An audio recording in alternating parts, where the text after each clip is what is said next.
अकोल्यामधून मात्र मनाला सुन्न करणारा एक प्रकार समोर आला आहे.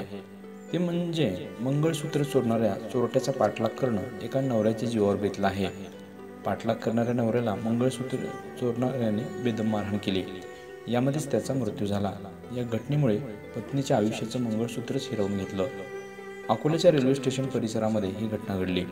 अकोल्याच्या रेल्वे स्थानकातील प्लॅटफॉर्म 4वर रेल्वेतून गावंडे दाम्पत्य खाली उतरले. याच वेळी एका चोरट्याने पत्नीच्या गळ्यातील मंगळसूत्र हिसकावून पळ काढला. मंगळसूत्र तोडून पळणाऱ्या चोरट्याच्या महिलेचा पती हेमंत गावडे यांनी पाठलाग केला. जवळपास 800 ते 900 मीटरपर्यंत पाठलाग सुरूच होता. अखेर त्याच्या तावडीत मंगळसूत्र चोरटा आला. मात्र या चोरट्याने हातात येईल त्या वस्तूने हेमंत यांच्या डोक्यावर आणि चेहऱ्यावर वार करत गंभीर दुखापत केली.